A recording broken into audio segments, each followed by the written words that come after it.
There is a huge mess when it comes to the abortion debate, and usually you end up with the anti-abortion people going and yelling, "You're murdering babies!" And the pro-abortion people are yelling, "Get your laws off of my body!" And they're really not communicating with each other. So what I'm going to explain is actually on an intellectual level, what is the abortion debate? First, I'm going to take the side which I agree with less, so that is going to be the anti-abortion. Those who believe abortion should be illegal, I'm going to explain their rationale. Then I'm going to explain pro-abortion, what the rationale of that is. And then I'm going to I don't actually agree with either side completely. So in the end, I am going to explain what my opinion is on the matter. So first of all, we're going to explain the anti-abortion. Why should abortion be illegal? And in order to understand anything about the abortion debate, you have to actually understand why we do not kill people, why murder is illegal. And you might be wondering, well, of course murder should be illegal. It's bad to murder people, but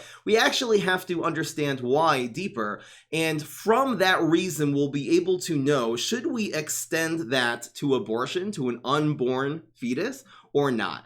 And the reason why we do not murder people comes down to two reasons. First is a moral reason. It's a feeling and it's an evolutionary reason that the people through history who did not murder other people, who were more altruistic, survived more often and end up therefore having more children than those who would go around murdering people. And the reason is very simply is because if you go around murdering people, they are going to defend themselves and they're going to kill you back or first, and therefore you're not going to live as long and have as many children. So it sort of made this natural selection among human beings of altruistic people were the ones who ended up carrying their genes to the next generation, at least altruistic in the sense of not going and senselessly murdering people.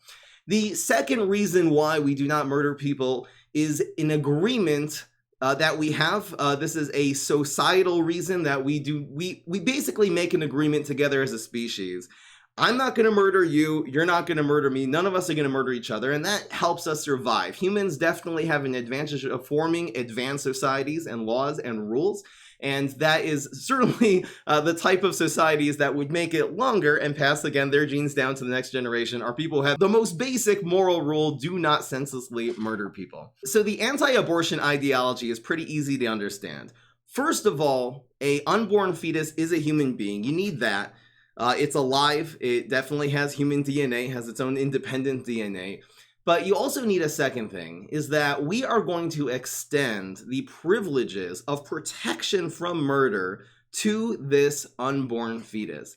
And they believe that we absolutely should. The anti-abortion side does not see any difference between the baby being inside the womb or being outside the womb. That's just a 1 foot difference of location. They don't see that as a good enough differentiating factor to say that an unborn fetus, we shouldn't extend the laws against murder to that baby. And there's really no time in the pregnancy that you can point at and say that's the time, that's the differentiating time that we should now be extending protection to this fetus. So therefore they say that life, when it comes to murder, begins at conception, and the entire time it should be illegal to have an abortion. Now, the pro-abortion ideology, I don't think that anyone is going to be able to make a good argument that the fetus is not a human being. It definitely is a human being. It has its own DNA. It's alive by basically every definition of being alive other than being born. But the real argument of being pro-abortion is that we should not extend our privileges. We should not extend the protection to this fetus of the privilege of not getting murdered. Let me explain this more thoroughly because it really does need more explanation. Even if you have a human being, it doesn't necessarily mean that we as a government are going to make it illegal to kill that person. Let me explain this. I'll give you a really good example. If you would have someone in England kill another person in England, so the United States government is not protecting the citizens of England from getting murdered. They're not going to be sending in the police or detectives or anything like that. They're not going to be really even trying to stop people in England from murdering each other. And it's not because we don't care about the life. It's not they're fully fledged human beings. It's because they're not under our jurisdiction. The extent of where we, let's say Americans, extend our government and protection of people's lives, it goes into the confines of the United States. And that's why, for example, we don't protect people in England. So it would sort of go the same way. It's the same sort of logic that if you would have a fetus that's inside a mother's stomach, so it hasn't come out to the world, it hasn't really joined our society. It is, of course, in the domain of the United States of America. It's within the airspace, but it hasn't come into our society yet. So we're really going to treat it like someone who is in a different place and sort of just leave it up to the mother whether or not she is going to extend the privileges of protection of life to this baby or not. It's none of our business. Again, part of the reason for being pro-abortion is definitely for the convenience of the mother. And when I say convenience, I don't just mean, oh, it's just convenient. I'd rather not have a baby. I mean, it's a really, really big deal to have a baby when someone's not ready and really have like this commitment for basically the next 20 years of taking care of this kid. So again, that is a very, very big deal. And that is why we're not going to extend, again, the protection to this fetus. I think that really is a much smarter way of explaining when people yell, get your laws off of my body. I don't think that's a really good argument for the baby's not a human being, but it is a good argument of, even though it is a human being, the overreach of the government should not be protecting things that are inside another person's body. That is too far reach of the government. Now, there's this little ironic thing that comes out here is that Republicans, who typically believe in a smaller government and believe there should be fewer laws, fewer regulations and restrictions, less taxes, they actually believe the government should reach their jurisdiction into people's bodies, into a human being that's in a womb, and say that it should extend there. And Democrats, who typically believe in bigger government, believe that the government should not extend its jurisdiction into people's bodies. So this is one of many examples why I say that people who are 100% Democratic across the board, purely, or someone who's purely Republican across the board, is probably not thinking for themselves, because there are actually a lot of sort of counterintuitive things that happen within each party, and would be a very huge coincidence if a person was really thinking for themselves and being intellectual about each subject, and they somehow arrived 100% of the conclusions of one specific party, a long list of things that do not actually necessarily have to go together. Another really cool example of that actually has to do with abortion is when it comes to animal rights. If you would have someone who's, let's say, very left-leaning, let's say like someone in PETA, who believes that we should extend the protection of life to animals. It should be illegal to kill animals. Those people are typically very left-leaning and very pro-abortion. I'm sure there are some of them who are anti-abortion for the same reason, but it's very interesting how they're extending the privileges of life protection to animals, but not to an unborn human being. That just seems like a very strong it just seems like a very inconsistent stance, in my opinion. Of course, there are ways of justifying it. I'm just saying that those two things should not be necessarily going together, protecting animals and being pro-abortion. Now, there's another way of actually explaining the pro-anti-abortion debate. Instead of on a sort of logical and political level, you can explain it on a psychological level too.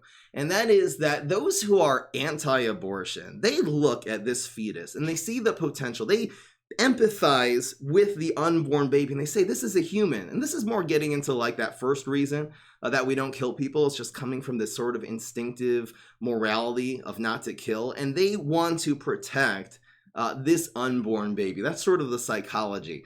And the pro-abortion people are much more looking at the mother and empathizing with her and the pain of having a child and having it for so long, especially when a person does not want it or is not ready. So therefore, I would say that people who are pro-abortion value human life a lot, but people who are anti-abortion value human life extremely. And I'm not even saying that it's better to extremely value human life than to just value human life a lot. It could really come down to how much value is there in even just, let's say, a potential human life. Are you going to protect that baby even though it's going to cause a huge inconvenience to the mother? So lastly, I want to explain what my view is on abortion. I don't completely, again, agree with either one of those sides. I, in general, believe in a smaller government. So I believe that the extent of the laws, the protections, the government, the rules should be as little as possible. I, of course, am very anti-murder. I think that is a very legitimate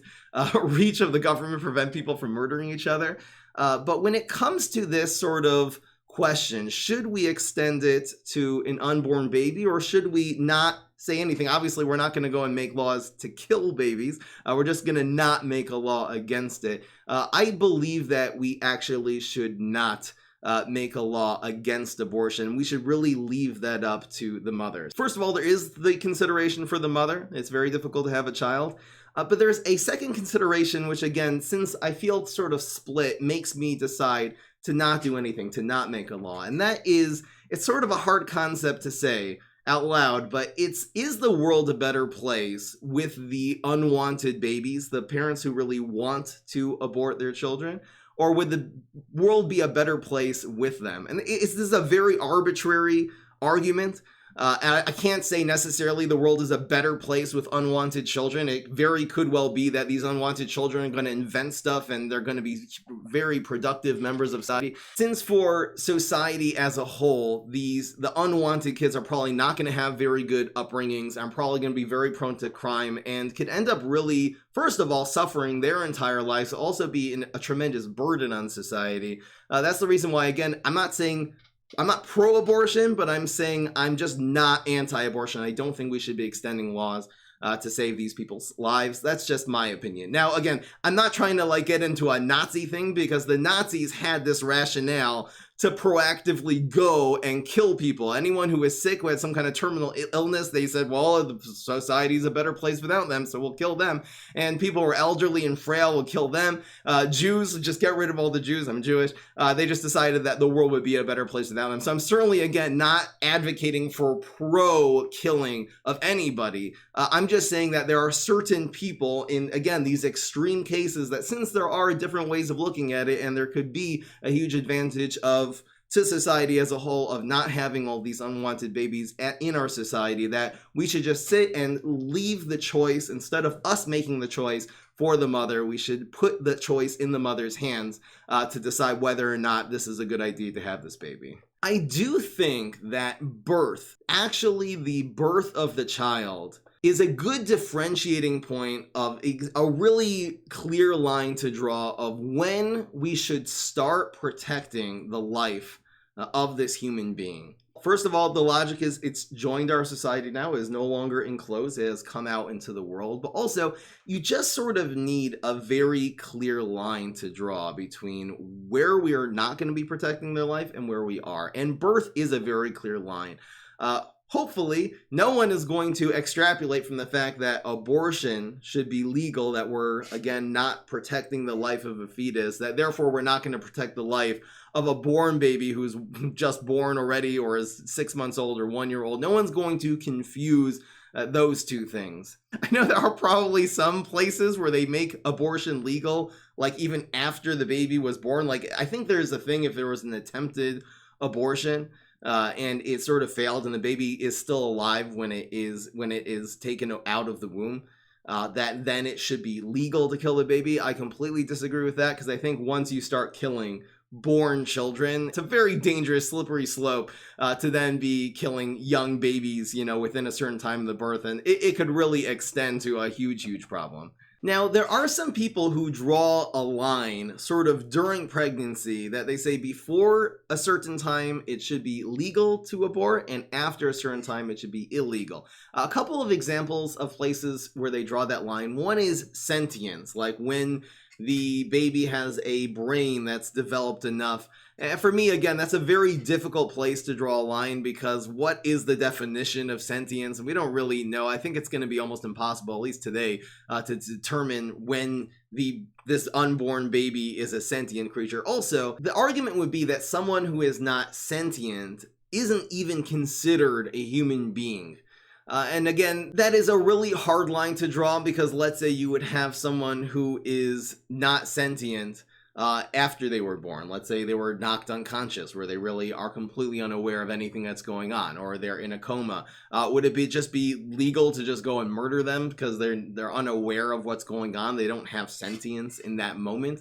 The fact the person could wake up from the coma, we obviously make it illegal to murder that person. Another place where people want to draw a line is when the unborn baby is able to survive on its own, if it was born right now. And there's a lot of people who would therefore say that late term abortion would be illegal, but if it's earlier term, let's say in the first 2 trimesters, it would be legal. For me, I actually agree to that on an emotional level. I feel like if this is a baby that could just come out and join our society and be a fully functioning human being, I think on the emotional level, I agree with that. But on an intellectual level, I really don't. First of all, it's really difficult to determine at which point exactly the baby would be able to live. And let's say it would be able to live with a machine, with some kind of incubator. So then is it considered to be alive? It's a very, very difficult and very vague line to draw. And I would prefer, if we're going to decide